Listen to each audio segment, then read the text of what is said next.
And that last drive, a long drive, but not just that. They had a great air attack going. Do they stick with that?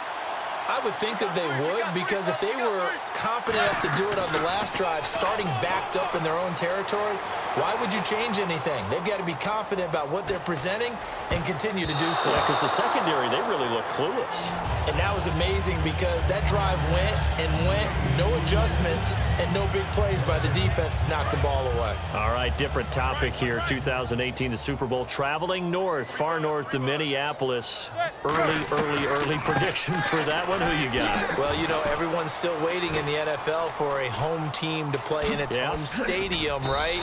So could the Vikings be that team? I'll start in the NFC, and I'm going to say no.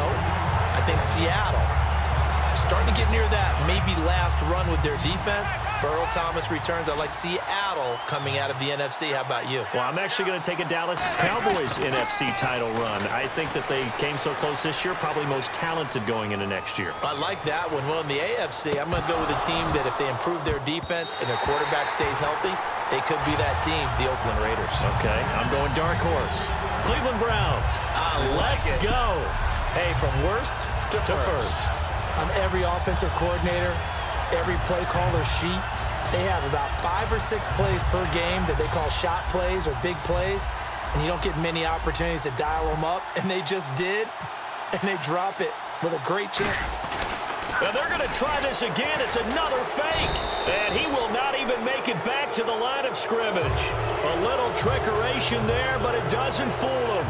Anytime a fake doesn't work, we usually focus our attention on the guys that were unsuccessful. But how about the defensive guys? They have to plan all week. They have to prepare all week. Special teams, they look like they were educated for that one. Educated on their toes and getting a big stop. And Green Bay getting ready to go as they take the field. And with this deficit, you can't have too many more drives like the last drive where you had to punt it away. You know what I would tell my offense right here? The punter doesn't exist, guys. He doesn't even exist. He's not a team anymore. I just cut it, all right? So you've got to go out and create some offense for us here and give us some points. No way does that guy get on the field on this drive. Poor punter. Yeah, it wasn't his fault. But hey, listen, there's got to be casualties at times. We're trying to win a game. Whether they deserve credit or not, the defense is going to take credit for that incompletion because it always feels good when you slow down an offense. And let's see, 6 defensive backs out there. They're in the dime here on 3rd and goal. Rodgers now on 3rd and goal. And that's caught. Did he stay in bounds, though? He did not. Ruled incomplete. A 3rd down, he tried to stay in bounds, did all he could. He caught it, but was led a little bit too far. Yeah, and that's always difficult, isn't it? Because you know half of your body is trying to stay behind while the other half is reaching out, trying to catch the football. The top half worked. It was the bottom half that was in question.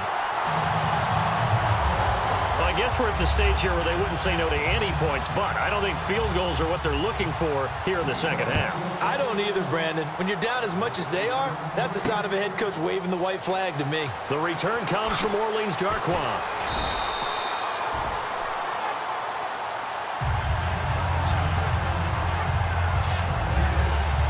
Here's the Giant offense now as they get ready to take over here. And on that last drive, went for it on 4th, turned it over.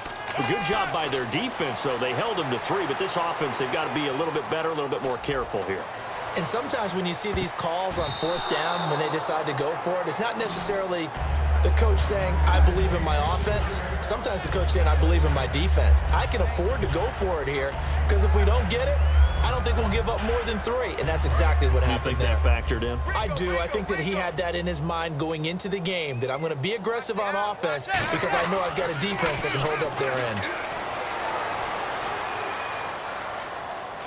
Now he'll let it go on the run, deep left side. So the long attempt falls innocently to the ground, and it brings up 3rd. One of the toughest things about playing defensive back is pattern reading, trying to figure out what they're doing. And on that one, they had the fly, just sending a guy downfield with the in route accompanying it, what people call a dagger route, trying to hit the guy underneath.